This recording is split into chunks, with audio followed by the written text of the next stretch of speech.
오늘 이 시간은 진정한 승리라는 제목으로 말씀의 은혜를 나누도록 하겠습니다. 오늘 본문은 사도 요한이 흩어진 초대교회 성도들에게 권면하는 내용입니다. 근데 권면이 좀 이상합니다. 제가 지난주 중에 이 말씀을 읽었는데요. 읽으면서 왜 권면을 이렇게 할까라는 생각이 들었어요. 먼저 오늘 본문에 보시면 권면의 대상이 세 종류가 나옵니다. 첫째는 자녀들아, 둘째는 아비들아, 셋째는 청년들아, 이렇게 되어 있습니다. 자, 자녀들아. 보통 자녀에게 권면을 어떻게 하죠? 부모에게 순종해라, 뭐 이렇게 하지 않습니까? 근데 오늘 본문에 뭐라고 되어 있어요? 12절에 보니까 자녀들아, 내가 너희에게 쓰는 것은 너희 죄가 그의 이름으로 말미암아 사함을 받았다. 자녀들아, 너희 죄 사함을 받았다. 이게 권면입니까? 이상하죠. 그리고 또 아비들에게는 뭐라고 하는지 아세요? 그 다음에 보니까 되어 있습니다. 아비들아, 내가 너희에게 쓰는 것은 너희가 태초부터 계신 이를 알았다, 하나님을 알았다 라고 권면해요. 세 번째로는 청년들에게 얘기합니다. 청년들아, 내가 너희에게 쓰는 것은 너희가 악한 자를 이기었다 라고 권면해요. 보통 아비들에게는 뭐라고 권면하죠? 자녀를 노엽게 하지 말고 교양과 훈계를 양육해라. 에베소 말씀이 그렇게 돼 있잖아요. 또 청년들에게는 뭐 청년의 정욕을 이기고 뭐 여호와를 찾아라, 뭐 그런 거 있지 않습니까? 그런 식으로 권면하는데 아비들에게는 너희가 하나님을 알았다, 청년들에게는 너희가 이겼다, 이렇게 권면하는 거예요.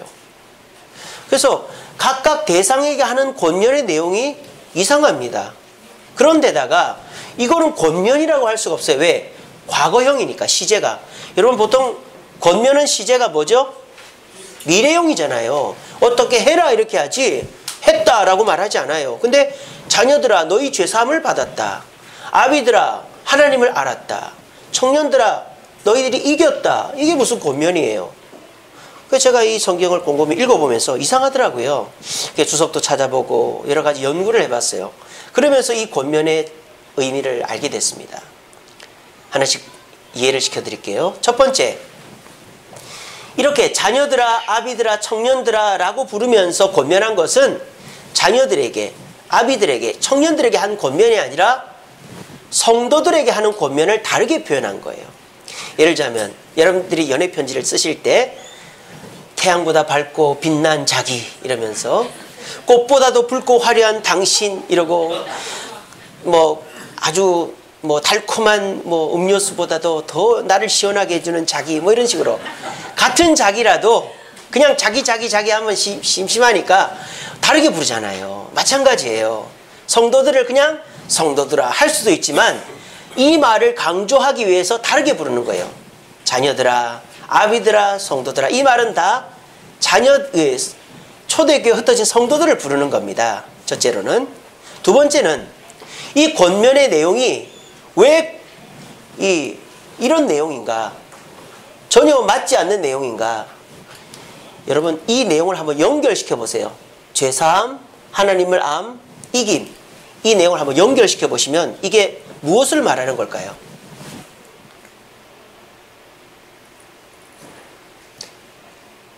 맞추시는 분에게 마이쮸를 하나 드리겠습니다. 왜냐하면 일부 예배 때도 누가 하나 맞춰가지고 마이쮸를 하나 주기로 했거든요. 예. 죄사함 받고 하나님을 알고 세상을 이기고, 무슨 삶이에요? 신앙생활 아닙니까 이게? 그죠? 우리가 제일 처음에 죄로 죽어서 지옥 갈 수밖에 없는데 예수님을 믿음으로 죄사함을 받았잖아요. 그리고 우리가 교회 나와서 말씀을 듣고 성경을 배웁니다. 성경 말씀의 대부분이 다 뭐죠? 하나님은 누구신가? 삼위 하나님, 성부 하나님, 성자 하나님, 성령 하나님 누구신가를 소개하죠. 그리고 그 하나님이 하신 일이 뭔가를 소개하는 게 성경이잖아요. 그래서 우리가 예수를 믿어 죄사함을 받고 하나님을 알아갑니다. 그런 다음에 우리가 어떻게 됩니까? 그 하나님을 아는 힘으로 세상을 이기게 되죠. 이것이 우리 신앙생활이에요. 그러니까 이건 뭡니까? 너희들이 지금까지 이렇게 신앙생활을 잘 해왔다라는 것을 얘기해 주는 거예요. 그래서 과거형으로 쓴 거예요. 아시겠죠? 성도들아, 너희가 죄사함을 받았다. 축하한다. 성도들아, 너희들이 하나님을 알아가는구나. 잘하고 있다. 성도들아, 너희들이 환난 가운데서도 믿음을 지키는구나.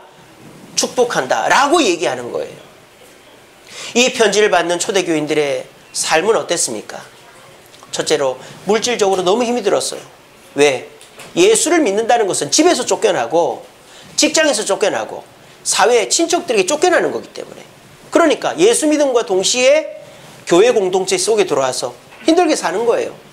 두 번째, 환경적인 어려움이 있었습니다. 초대교회에 어떤 어려움이 있었죠?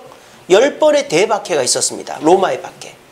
사자굴에 들어가고 원형 경기장에서 서로 찔러 죽이고 불에 타 죽고, 그래서 카타콤이라든지 갑바도기아 베레메 돌국을 같은 데서 숨어서 200년 동안 사는 그런 환경적 어려움을 초대교회 성도들이 당했어요. 그리고 많은 유혹을 받았어요. 먼저 영지주의자들. 영은 거룩하고 육체는 타락했으니까 육체는 마음대로 해도 된다. 뭐 아무나 만나서 잠자리를 해도 되고 사람을 죽여도 되고 거짓말해도 되고 술 먹어도 되고 아무거나 다 해도 된다. 영지주의자들이 있었습니다. 그리고 이단들, 특별히 율법주의자들. 율법을 지켜야 구원 얻는다. 이런 유혹하는 사람들이 있었습니다. 그래서 초대교회 성도들은요, 물질적으로 어렵고 박해로 어렵고 유혹을 어려웠어요. 근데 그걸 어떻게 했다? 잘 이겨냈다라는 거예요. 신앙생활 잘했다라는 거죠. 그래서 먼저 그걸 얘기하는 거예요. 자녀들아, 너희가 제사함을 받았다. 아비들아, 너희가 하나님을 알았다. 청년들아, 너희가 세상을 이겼다. 이거는 성도들아, 너희들 참 신앙생활 잘하고 있구나 라고 칭찬하는 겁니다. 오늘 저도 여러분들에게 칭찬하고 싶어요. 이렇게 눈이 많이 오는데도 우리 주소연교회 성도님들 교회에 오신 것을 너무나도 감사하고 하나님이 축복해 주실 줄로 믿습니다. 예, 요거까지가 일단 과거형이에요. 근데 사도 요한이 권면하는 진짜 권면은 14절에 나옵니다. 14절에 뭐라 그럽니까? 15절에 나오죠. 15절 끝에 보면 이렇게 돼 있죠. 이 세상이나 세상에 있는 것들을 사랑하지 말라. 누구든지 세상을 사랑하면 아버지의 사랑이 그 안에 있지 않다라고 말했습니다. 자, 여기 보면 뭐뭐 하지 말라 그랬죠. 이게 권면이죠. 명령이고 미래니까. 그러니까 사도 요한이 앞에 이야기는 권면이 아니에요. 사실은 진짜 권면은 이 15절 상반부예요. 이 세상이나 세상에 있는 것들을 사랑하지 말라 그랬어요. 좀 이상합니다. 이 초대교회 성도들이 세상을 사랑하는 사람들이었습니까? 아니잖아요. 아까 얘기했잖아요. 집에서 쫓겨나도 예수 믿고 사자굴에 들어가고 불에 태워 죽인다고 해도 예수 믿고 영지주의자와 율법주의자의 그 유혹 가운데서도 끝내 승리해서 예수 믿었던 사람들인데, 이 사람들이 어떻게 세상을 사랑한 사람들이라고 말할 수 있습니까? 아니잖아요. 근데 지금 요한이 말하는 세상은 그게 아니에요. 바깥이 아니에요. 그 다음에 나오죠. 16절에 보면 요한이 말하는 세상 세 가지가 나옵니다. 그것은 바로 뭐라고 되어 있습니까? 육신의 정욕과 안목의 정욕과 이생의 자랑이다. 이것들은 다 뭐다? 아버지로부터 온 것이 아니고 세상으로부터 왔다. 육신의 정욕, 안목의 정욕, 이생의 자랑, 이 세 가지가 너희들이 이겨야 될 것이다. 왜? 세상으로부터 왔기 때문에. 이걸 권면하는 거예요. 자, 그러면 이거를 한번 잘 살펴보세요. 육신의 정욕, 안목의 정욕, 이생의 자랑의 공통점이 뭘까요? 그렇죠. 이거 신존하니까 마이쮸 하나 드리겠습니다. 예. 다 마음에 관련된 거예요. 마음에. 육신의 정욕, 야한 것을 보고 여자를 볼 때 정욕이 불타오르는 것은 마음에서부터 출발하죠. 그리고 안목의 정욕, 뭘 볼 때 나 저거 꼭 갖고 싶다, 나도 저만큼 살고 싶다, 욕심 생기는 것도 마음에서부터 출발하죠. 이생의 자랑, 내가 뭐 잘된 일이 있으면 자랑하고 싶은 것도 마음이에요. 이 세 가지의 공통점은 우리 마음의 일이라는 거예요. 그러니까 여러분 이제 감이 오시죠? 사도 요한이 이 초대교회 성도들, 고생하면서 신앙 지키는 초대교회 성도들에게 하는 얘기가 뭔지 아세요? 너희들의 진짜 싸움은 바깥에 있는 게 아니라 너희 안에 있다라는 거예요. 안에서 지면 밖에 게 다 무너진다는 거예요. 제가 지난 주간에 이 말씀을 읽고 깜짝 놀랐습니다. 그렇구나. 내가 자칫 잘못하면 끝에 가서 망할 뻔했구나. 왜? 내 마음을 다스리는 것보다 어떻게 하면 설교를 잘할까? 어떻게 하면 성도들이 많이 올까? 어떻게 하면 교회가 부흥돼서 자랑을 좀 해볼까? 이런 생각들을 하고 있었거든요. 솔직하게. 그래서 물질적으로 힘들어도 참고, 새벽같이 나와서 밤늦게 들어가도 참고, 사람들하고 관계에서 어려움이 있어서 참았던 거예요. 다 뭐 때문에? 내가 좀 잘되고 자랑도 하고 성공하고 싶어서. 결국 그렇게 되면 어떻게 되는가요? 망하는 거라는 거예요. 오늘 사도 요한이 말하는 것이, 우리가 외부적으로는 열심히 하고 잘해서 성공했는데 내 속에서 골마가면 결국 끝에 가서 진다 이 말이에요. 오늘날 우리 대한민국의 많은 교회들을 보십시오. 10,000명, 20,000명 모이는 교회들을 보십시오. 처음에는 천막치고 교회를 시작했습니다. 대부분 다 천막치고 시작했어요. 산꼭대기에, 달동네에, 모래밭에, 논밭에 시작했어요. 다 서울 중심이 아니라 외곽에 있잖아요. 금남교회도 저기 면목동에 있고, 명성교회도 저기 얘들 배밭이고 막 논밭이었잖아요. 천막치고 시작한 거예요. 또 그 목사님들 공통점이 뭡니까? 다 죽을 고비를 넘긴 거예요. 암에 걸리고, 폐병 걸리고, 폐결핵 걸리고 막 그런 거예요. 근데 그걸 다 이겨내고, 또 목사님들이 먹고 살 수가 있습니까? 그러니까 애들 제대로 교육도 못 시키고 막 굶고 하는 게 밥 먹듯이 했는데, 그래서 교회가 이렇게 큰 거예요. 다들 보면. 결말이 어떻습니까? 너무너무 부끄럽잖아요.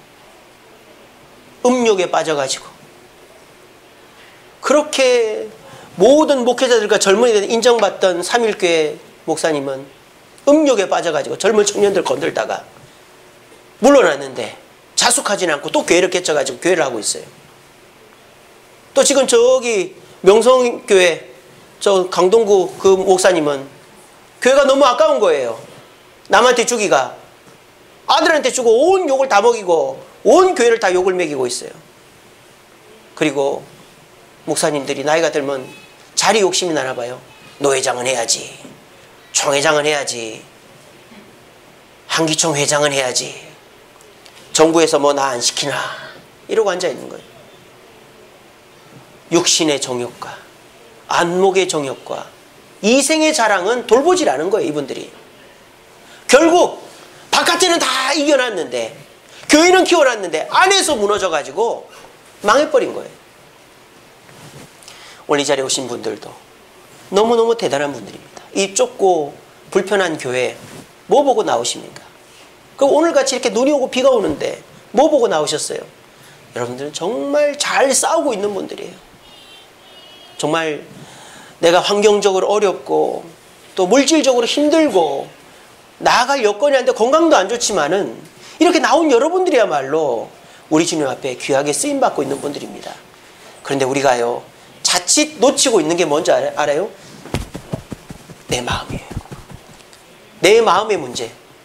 내가 마음을 못 다스리면요, 내가 이만큼 쌓아놓은 게 한 방에 없어져요.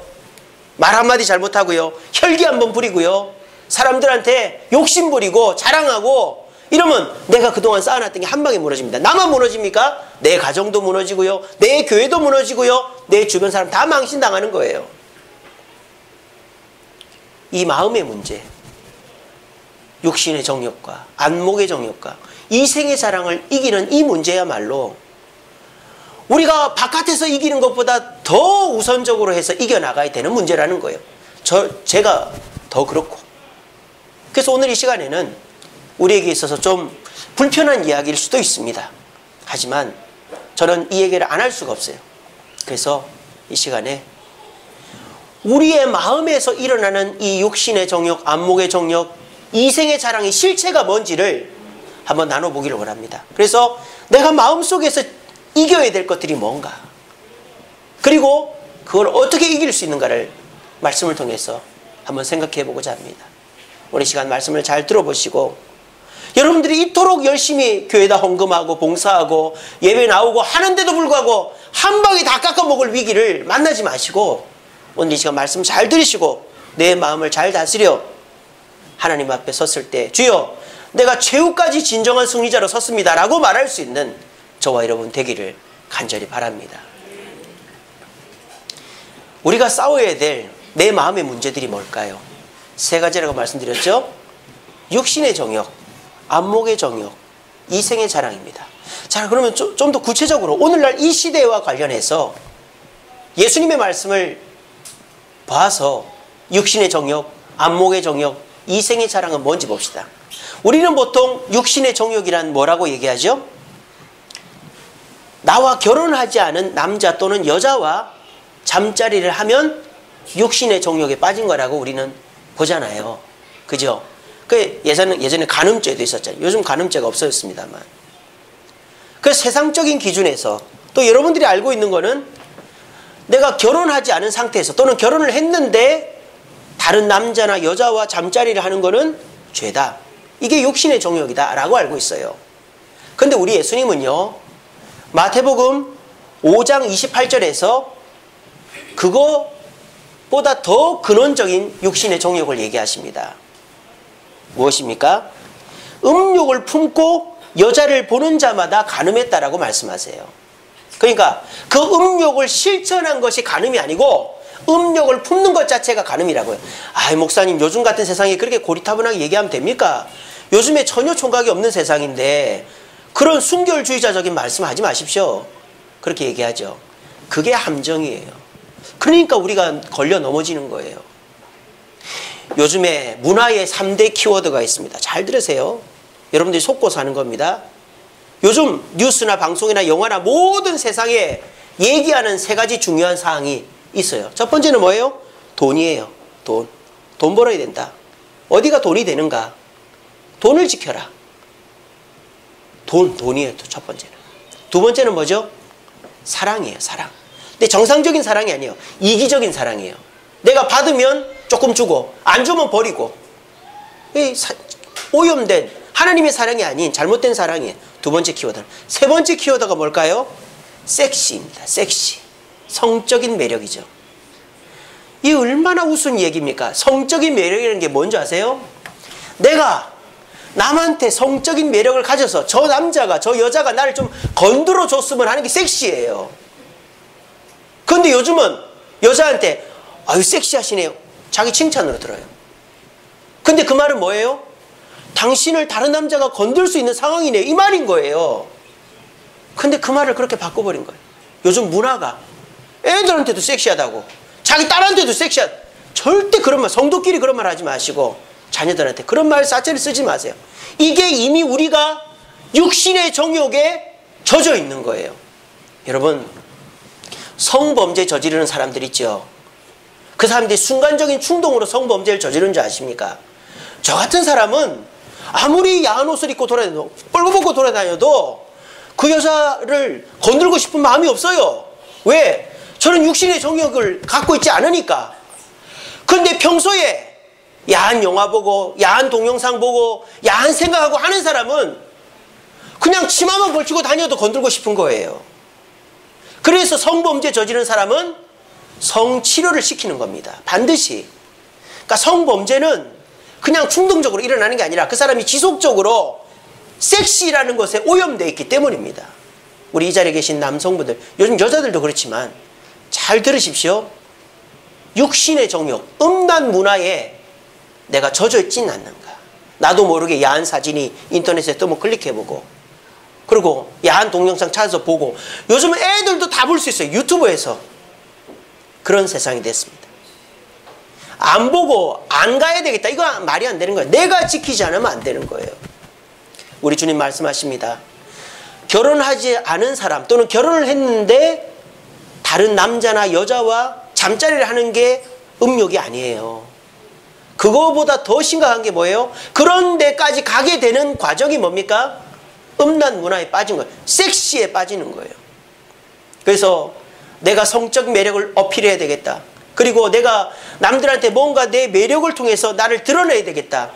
그것을 통해서 그런 것에 집중하다 보면 결국 음란에 빠진 그 정욕에 빠지는 거예요. 여러분 너무 제 얘기를 고리타분하다고 듣지 마세요. 지금은 그렇게 저는 절제가 다 됩니다. 저는 아무리 야한 옷 입고 돌아다녀도 제가 가끔 야동도 보고 가끔 뭐 야한 생각도 합니다만은 제가 그런 사람 보고 건드는 그런 사람 여러분 한 방에 훅 갑니다. 오빠 하면서 오빠 나 너무 힘들어. 또 친구가 전화가 왔어요. 누구야? 동창이야 동창. 초등학교 동창이 전화해서 나 너무 힘든데 나 좀 만나주면 안 될까? 만났어요. 막 울면서 막 품에 안기는데요. 남자의 그 불붙는 마음에 어떻게 될지 몰라요. 한 방에 훅 갑니다. 제가 제일 조심해야 되고. 여러분 이거 우습게 듣지 마세요. 결국 끝에 가서 망하는 일이에요. 육신의 정욕을 다스리지 못하면.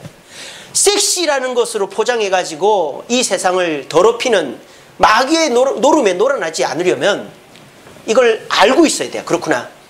야한 사진, 동영상, 또 야한 옷 입은 사람 좋아하지 말고 내 자신을 지켜야 되겠다라는 마음 가운데서 음란 문화에게서 나를 지킬 수 있는 저와 여러분 되기를 간절히 바랍니다.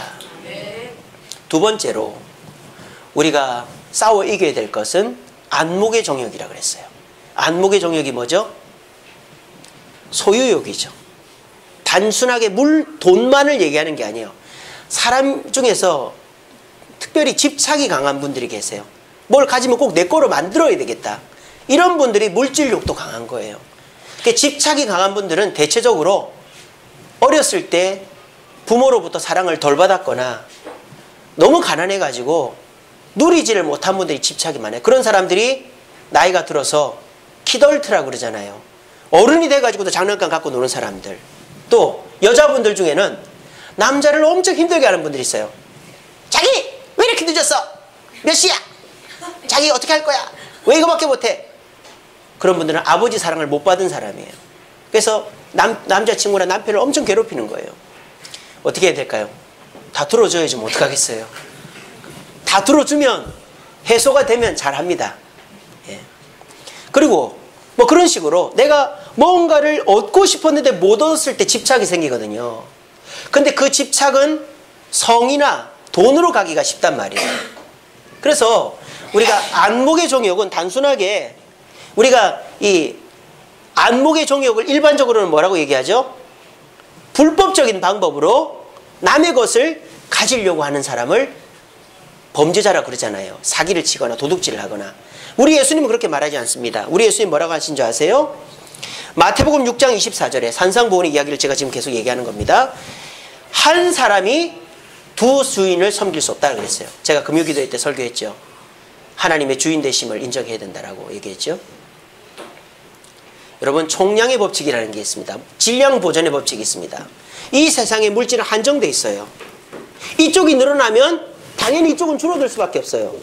이쪽이 늘어나면 이쪽은 줄어들어요. 세상은 그럴 수밖에 없어요. 서울이 복잡하니까 지방은 통통 비는 거예요. 이사를 가면 이 집은 비는 거예요. 질량 보존의 법칙, 총량의 법칙이라는 겁니다. 자, 그런데 중요한 건 뭘까요? 한 사람이 두 주인을 못 섬긴대요. 그러니까 이 주인도 좋고 이 주인도 좋고 이건 없어요. 있을 수 없는 얘기예요. 내가 이 주인을 좋아하면 이 주인은 싫어지는 거예요. 점점 멀어지는 거예요. 여기에서 저는 돈보다 하나님보다 돈을 더 사랑합니다. 대놓고 얘기할 사람 있습니까? 없죠? 아무도 없어요. 그런 강심장은 없을 거예요. 그런데 현상적으로 잘 보세요. 내가 돈을 벌 기회 또는 무슨 공부를 할 기회 또는 기술을 배울 기회가 있고 하나님께 나와야 돼요. 그런데 이 두 가지가 딱 있는데 돈을 벌고 공부를 하고 기술을 배우는 쪽을 선택하고 하나님께 나오는 걸 잠시 접근을 안 한다면 우리는 소유욕에 빠져 있는 겁니다. 명확한 사실입니다. 아니라고 하지 마세요. 이 시간에 마음이 찔리면 찔리세요. 찔려야 됩니다. 그래야 고쳐집니다. 나는 아니야. 나는 아닐 거야. 나는 그래도 잘하고 있는 걸 그러지 마세요. 이 시간에 제가 그렇다고 옆에 사람한테 난 소유욕에 빠졌어요 라고 말하라고는 안 할 테니까 속으로만 찔리세요. 하나님께 예배 드려야 될 시간에 여행 가 있고 새벽에 기도해야 될 시간에 잠을 자고 수요기도 금요기도 나와야 될 시간에 사람 만나고 돈 벌고 소유욕에 빠져 있는 겁니다. 왜? 내가 돈을 벌어야 사니까. 내가 그걸로 가져야 되겠다 생각하니까. 그래서 점점 교회는 비어갑니다. 이제는 낮 예배도 나 주일날 출근해야 되니까 월요 예배 없습니까? 월요일날 예배 드리는 교회들이 있어요. 사람에 따라 맞춰가면 이게 신앙입니까? 이게 교회입니까? 사람이 만든 우상이지. 기억하십시오. 한 방에 훅 갑니다. 내가 사기치는 거 한 번에 충동적으로 사기치는 거 아니에요. 내가 도둑질하는 거 한 번에 되는 거 아니에요. 다단계 빠지는 사람들이 왜 빠지는 줄 아세요? 소유욕 때문에 빠지는 거예요. 돈 벌게 해준다니까. 그것이 돈이 되는 것이 아니라 사람을 끌어모은 거 알면서도 다단계 빠지는 거예요. 근데 웃긴 건 뭔지 아세요? 다단계 빠졌다가 한번 망해먹은 사람들 있죠. 또 다단계 합니다. 왜? 그 소유욕을 버리지 못해서. 사돈의 8촌까지 다 끌어모아가지고 다단계 합니다. 그래, 다 인간관계 다 끌어먹는 거예요. 여러분, 이 시간에 분명히 기억하십시오. 소유욕에 빠진 사람이 건드는 건 다 망합니다. 돈 벌려고 자녀 키운다? 자녀 망합니다. 돈 벌려고 직장 생활한다? 직장에서 비리 저지르고 떠나갑니다. 돈 벌려고 공부한다? 공부 안 됩니다. 돈 벌려고 교회 나온다? 신앙 잘하지 않습니다. 소유욕으로 건드는 것마다 다 망하게 돼 있어요. 왜? 하나님이 주인이 아니고 내가 돈 벌려고 하기 때문에. 우리가 이 시간 내 마음속에 있는 소유욕을 정확하게 보셔야 돼요. 나는 소유욕이 없어요. 나는 주님 잘 섬기고 나는 돈 사랑하지 않아요. 근데 현상적으로 돈 벌 기회, 공부할 기회, 여행 갈 기회와 하나님께 나올 기회 두 가지 중에서 어떤 걸 선택하고 있는가? 솔직하게 따져보세요. 하나님께 선택하지 않고 있다면 우리는 언젠가 한 방에 훅 갈 것입니다. 그 소유욕 때문에. 이 시간 분명히 기억하시고 이 소유욕을 끌어버리기 위해서 지금부터라도 노력을 해야지 라고 다짐하시는 저와 여러분 되기를 간절히 바랍니다. 마지막 세 번째로 우리가 버려야 될 게 뭘까요? 이생의 자랑이에요. 우리가 보통 자랑하는 거 나쁜 거라고 얘기하지 않죠. 자랑하라 그럽니다. 잘한 일인데요. 근데 우리 예수님 뭐라 그랬죠? 마태복음 6장 4절 말씀에 오른손이 한 일을 왼손이 모르게 하라 그랬어요. 근데요, 이 자랑에 빠진 사람들은 오른손이 한 일을 모두 알게 하는 사람입니다. 그래서 그걸 못 견디는 거예요. 그래서 내가 한 일이 안 드러나면 못 견디는 거예요. 그게 바로 이생의 자랑에 빠진 사람이에요. 자, 그런데 저는 지금 그걸 강조하고 싶지 않습니다. 왜? 그런 자랑을 할 사람들이 요즘 없어지고 있기 때문에. 너무 힘드니까 세상이. 그래서 내가 가진 걸 자랑하는 것이 이제는 뭐 없어요. 근데 여러분, 이건 어때요? 내가 가진 것이 있으면 자랑하고 싶은 사람은요, 반대적으로 어떻게 되는지 아세요? 내가 없어지면 숨깁니다. 잘 생각해 보세요. 자랑과 자존심은 동전의 양면이에요. 숨기는 사람일수록 내가 조금이라도 생기죠? 그러면은 자랑해요. 막 자랑해요. 못해 자랑해요. 그 요즘에 사람들이요, 자존심 때문에 어떻게 합니까? 숨기다가 작은 것을, 값비싼 작은 걸 산다 그러잖아요. 그래서 내가 정말 돈이 없어도 전셋집 살아도 차는 외제차 타고 다니고, 내가 아무리 돈이 없어도 외제 유명 브랜드 가방 들고 다니고, 정말 돈이 없는 애들이 아르바이트 한 3-4달 해가지고 스마트폰, 아이폰 X 이런 거 사는 거예요. 왜? 내가 자랑할 것이 있어야 되니까. 그러니까 동전의 양면이에요. 자랑 좋아하는 사람은 있을 땐 자랑하고 없을 땐 숨깁니다. 그럼 어떻게 될까요? 고독사 하는 거예요. 제가 금요기도회 때 설교했죠. 고독사. 이미지 씨라고 탤런트 자살했잖아요. 자존심 때문에 자살한 거예요. 고독사 어느 연령대가 제일 많이 한다고요? 50대가 제일 많이 합니다. 70대가 아니고 50대가 자살 제일 많이 해요. 고독사합니다. 왠지 아세요? 50대 남성 여성들이 잘 살아요. 사업도 잘 되고 건강하고 뭐 외모도 좋고 한단 말입니다. 근데 연락이 뜸해요. 그 친구들이 전화합니다. 가족들이 전화합니다. 요즘 어때? 잘 지내? 나 잘 지내. 좀 바빠서 그래. 알아. 또 연락할게. 알고 보니까 사업이 쫄딱 망했네요. 병에 걸렸네요. 뭐 외모에 무슨 문제가 생겼네요.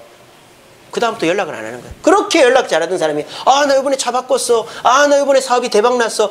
이번에 우리 애가 서울대학 갔어. 그렇게 자랑하던 사람이 전화를 안 하는 거예요. 왜? 내가 잘 못 되니까 숨는 거예요.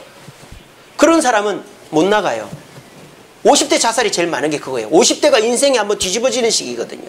직장이 바뀌든지 가정이 바뀌든지. 그러니까 그 충격을 못 견디고 혼자 숨어있다가 원룸에 숨어있다가 술이나 마시고 혼자 그냥 있는 돈 까먹고 있다가 스르륵 죽는 거예요. 그게 고독사예요. 자존심이 생명을 앗아가는 것입니다. 이 시간에 내 자신을 숨기기에 급급한 분들 계십니까? 여러분 숨기지 마세요. 여러분 뭐가 부끄러워요? 여러분 부끄럽습니까? 저 안 부끄럽습니다. 저보고 자꾸 염색을 하라 그래요. 저는 안 부끄럽습니다. 머리가 허연 게. 뭐 우리 성도님들이 저한테 뭐 욕을 하는 것도 아니고 저희 집사람이 뭐라 하는 것도 아니고. 저는 가난하게 사는 게 부끄럽지 않습니다. 남의 옷 얻어 입히는 게 부끄럽지 않습니다. 우리 애들은 우리 딸애 같은 게 지호 언니가 옷 줬어. 너무 이뻐. 이래요. 우리 애들은 얻어 입는 거를 당연스럽게 생각을 해요. 우리는 집에 이사 갈 때 되면 가구 다 버리고 가야 돼요. 집에 쓸 가구가 아무것도 없어요. 그래도 우리는 하나도 부끄럽지 않습니다. 왜? 나는 천국 백성이니까. 나는 천국 가면 면류관이 있으니까 뭐가 부끄러워요? 여러분 부끄러우세요? 뭐가 그렇게 부끄러우세요? 여러분이 죄를 지었습니까? 여러분이 지옥 갑니까? 아니잖아요. 부끄러워하지 마세요. 숨기지 마세요. 힘들면 힘들다고 하세요. 남한테 얘기하기 부끄러우면 저한테로 전화하세요. 목사님 저 힘듭니다. 저한테 다 제가 욕바지 목사가 되어드리겠습니다. 저한테 온갖 욕을 다 하십시오. 저는 여러분들을 100% 사랑하고 믿기 때문에 저는 절대 여러분들한테 뭐라 하지 않습니다. 그렇게 하십시오. 그게 여러분들 사는 길이에요. 정신건강에 이롭습니다. 이생의 자랑의 양면은 자존심이에요. 자존심 때문에 말 안 하죠. 결국 자살하는 거예요. 끝은. 이 시간에 내 자랑의 마음을 다스리지 못할 때 결국 우리는 한 방에 훅 가는 거예요. 이 세 가지. 결국은 뭐예요? 나와의 싸움이라는 거예요. 우리가 왜 이 나와의 싸움을 이겨야 될까? 오늘 본문 17절입니다. 이 세상도 정욕도 지나간다 그랬어요. 육신의 정욕을 가득히 채운다 한들 나이가 들면 끝입니다. 안목의 정욕, 돈이 많다고 한들 죽으면 끝입니다. 이생의 자랑도 자랑거리 없어지면 끝이에요. 하지만 뭐는 영원합니까? 하나님의 뜻을 행하는 자는 영원히 거할 줄로 믿습니다. 여러분 영원한 거 좋아하시잖아요. 오래 가는 거 좋아하시잖아요. 차도 오래 타고 물건도 오래 쓰는 거 좋아해요. 가장 영원한 것은 하나님의 말씀대로 사는 것이고 그 말씀대로 사는 사람은 나를 다스리고 결국은 진정한 승리를 경험하는 것입니다. 근데 내 마음을 다스리지 못하는 자는 오래 가는 것 같아도 망하는 거예요.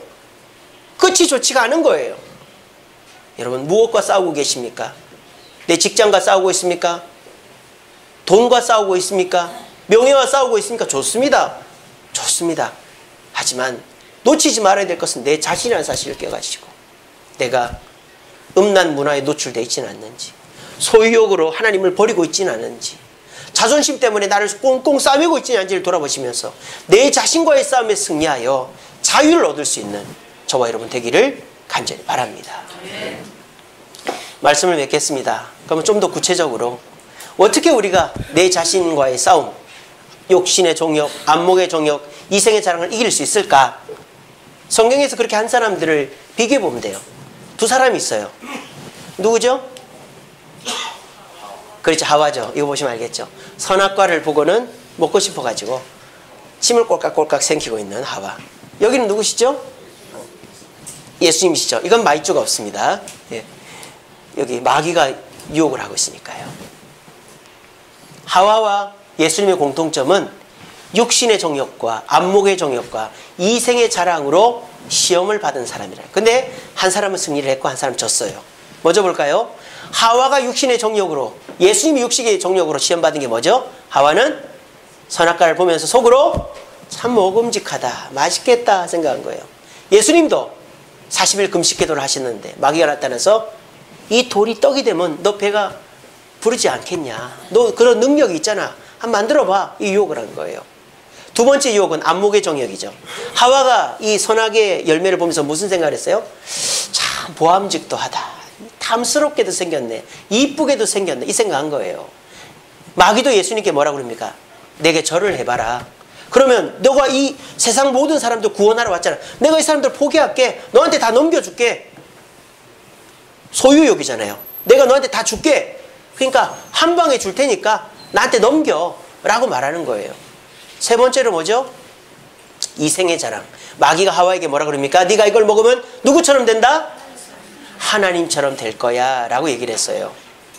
그랬더니 먹어버렸죠. 예수님은 어떻게 됐습니까? 여기서 뛰어내려라. 성전 꼭대기에서 뛰어내리면 어떻게 된다? 천사가, 하나님께서 천사를 보내서 슉 내려가지고 손을 받쳐가지고 예수님을 건져줄 거야.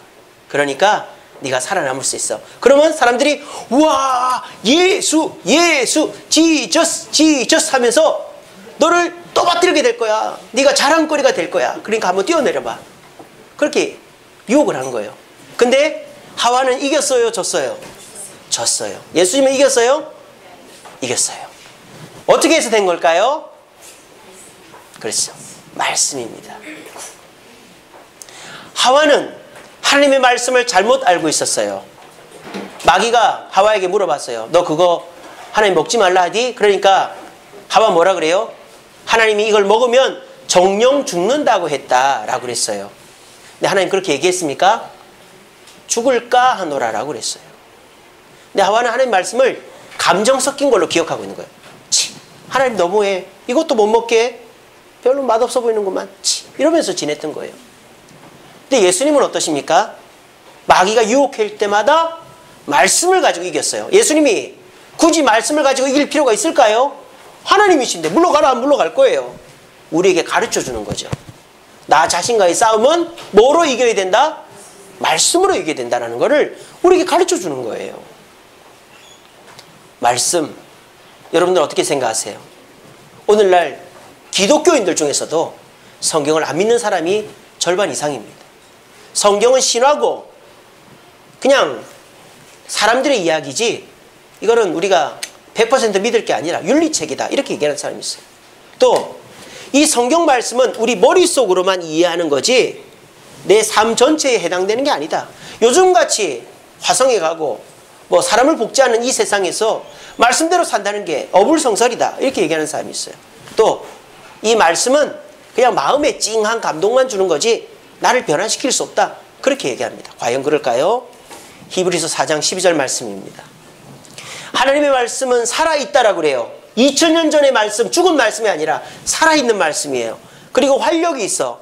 좌우의 날선 어떤 검보다 예리하다 그랬어요. 근데 그 예리한 검이 어떻게 한다? 혼과 영과 관절과 골수. 이건 뭔 말입니까? 우리 몸 전 영역을 지배한다는 거예요. 영향력이. 혼과 영과 관절과 골수 우리 신체까지도 지배하는 게 말씀이다. 그리고 이 말씀은 어떻게 한다? 찔러 쪼갠다 그랬어요. 이게 뭐예요? 변화시킨다는 거죠.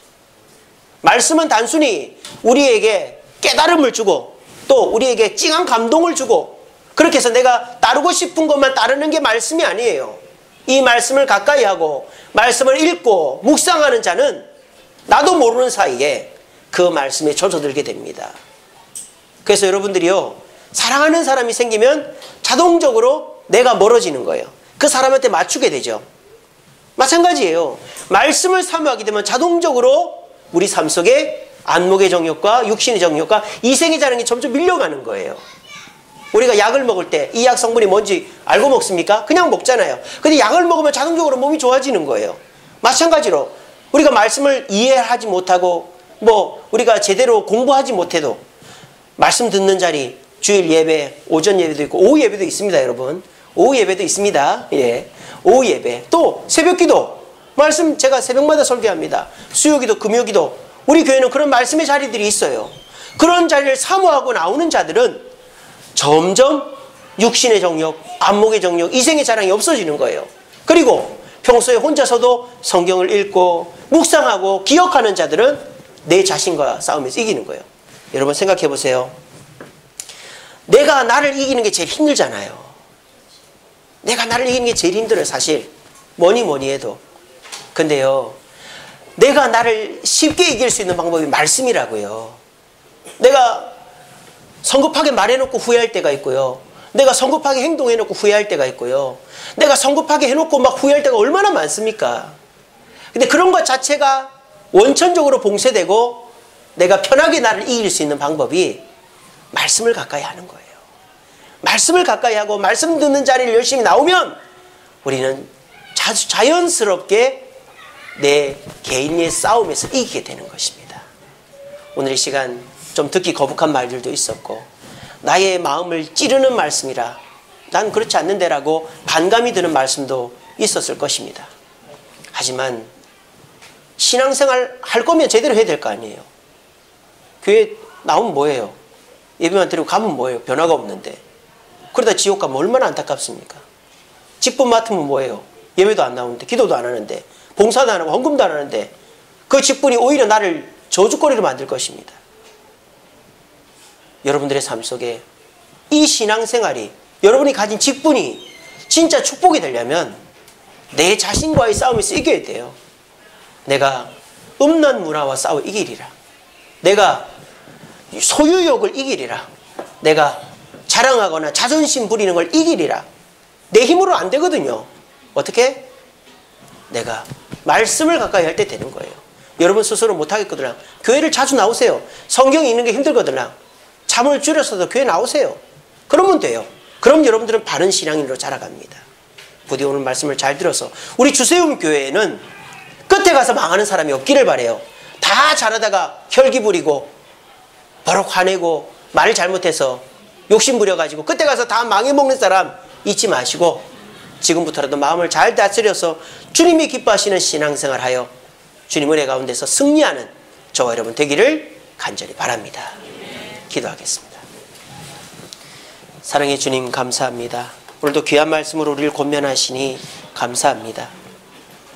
이 세상 살면서 신앙 지키느라 매주일마다 교회 나오는 것도 힘들고 봉사하는 것도 힘들고 헌금하는 것도 여유가 없지만 열심히 신앙생활 해왔습니다.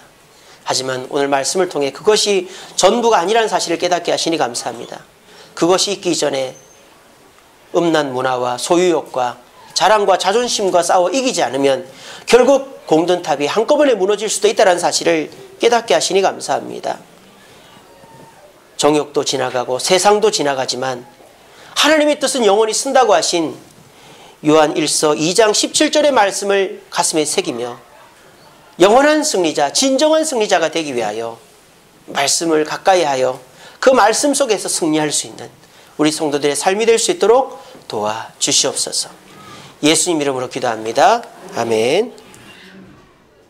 찬송하겠습니다. 찬송가 337장 부르시면서 준비하신 예물 드리겠습니다.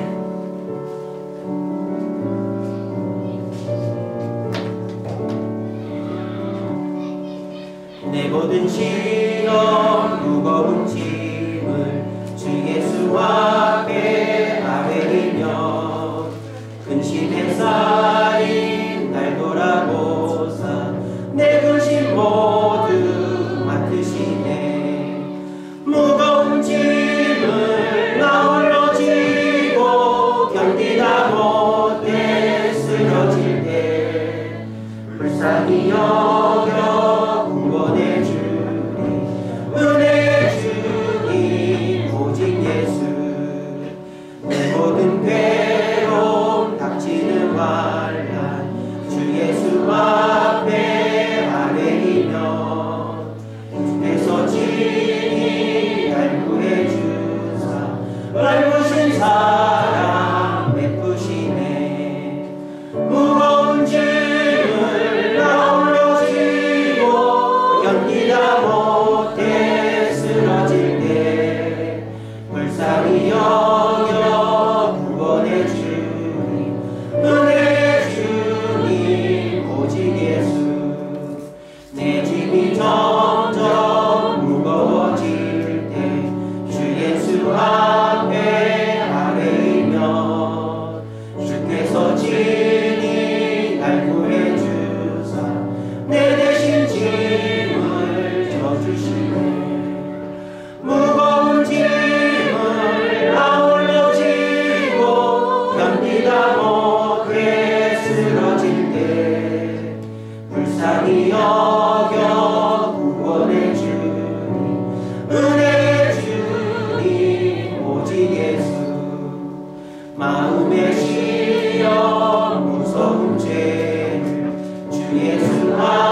드린 예물을 위해서 기도하겠습니다. 임직식을 은혜롭게 마치게 하신 하나님 감사합니다. 박희재 강림이 사모되었습니다. 피택 직분 감사합니다. 김순덕 집사님 드렸습니다. 임직식 은혜 가운데 할 수 있도록 선하게 인도하심을 감사합니다. 김종석 신종남 집사님 드립니다. 어제 임직식 은혜롭게 인도하시니 감사합니다. 기전남 집사님 드립니다.